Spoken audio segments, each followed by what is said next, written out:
নমস্কার বন্ধুরা, আমি আজকে 300 গ্রাম আমাদি মাছ কিনেছি। এখন আমি এটা কেটে নেব।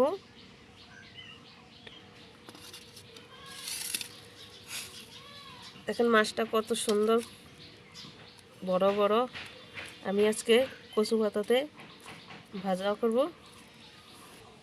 মাছটা আমি কেটে নিচ্ছি। আমি এভাবে কেটে নেব, মাথাটা ফেলে দেব। এভাবে কেটে নিছি।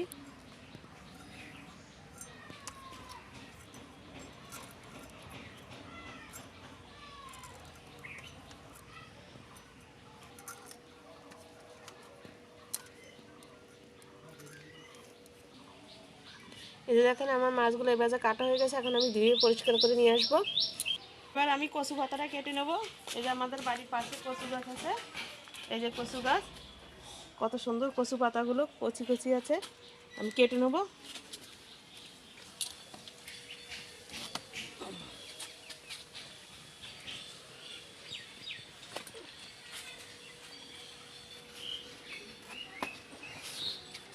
এই দেখেন কচু পাতা কেটে নিলাম। কি সুন্দর কচু পাতাগুলো। মাছটা ভালো করে ধুয়ে নিয়েছি পরিষ্কার করে। কচু পাতাটা আমি পরিষ্কার করে ধুয়ে নিয়েছি। আমি একটু তেল মাখিয়ে একটু গরম করে নেব। এই যে কচু পাতাতে আমি একটু তেল দিলাম সামান্য।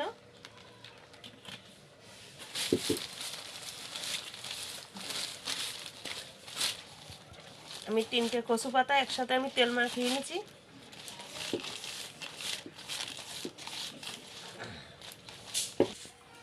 এই যে কচু পাতাগুলো আমি এভাবে ছেঁকে নিচ্ছি।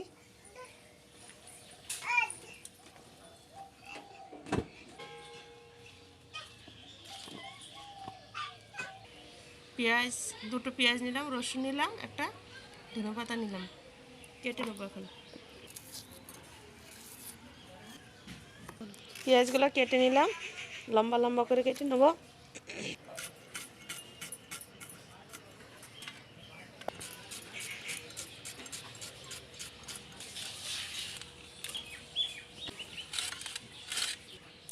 ধনে পাতাগুলো কেটে নিলাম। এগুলো আলুগুলো আমি আগে কেটে নিলাম এভাবে। এখন মাছে দিয়ে দিলাম। এখন আমি পেঁয়াজটা দিয়ে দিলাম, রসুনটা থেতে করে নিলাম, ওটা দিলাম, ধনে পাতা দিয়ে দিচ্ছি, স্বাদ মতন লবণ দিয়ে দিলাম, হলুদের গুঁড়ো দিচ্ছি, ধনে গুঁড়ো দিচ্ছি।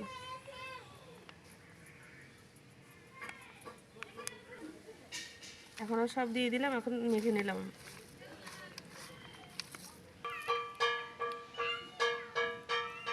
তেল দিলাম। এবার ভালো করে মেখে নেব। লঙ্কাটা দিয়ে দিলাম, কাঁচা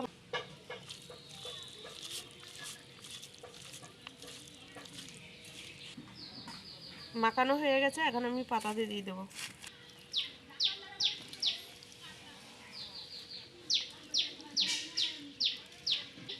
সব দিয়ে দিচ্ছি পাতাতে। এবারে উপর দিয়ে ধনে পাতা কড়াটা দিয়ে দিলাম। কড়াই গরম হয়ে গেছে। আমি কচু পাতার মাছটা দিয়ে দেবো।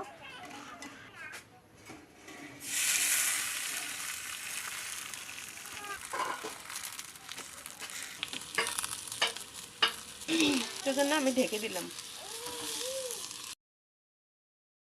মাছটা আমি 10 মিনিটের মতন ঢেকে রাখলাম। এখন মাছটা আমার সুন্দর হয়ে গেল।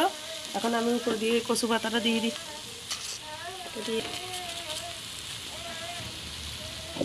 কচু পাতাটা নরম হয়ে গেলে আমি মাছটা নামিয়ে দেবো। আমার কচু পাতা মাছ ভাজা রেডি হয়ে গেছে।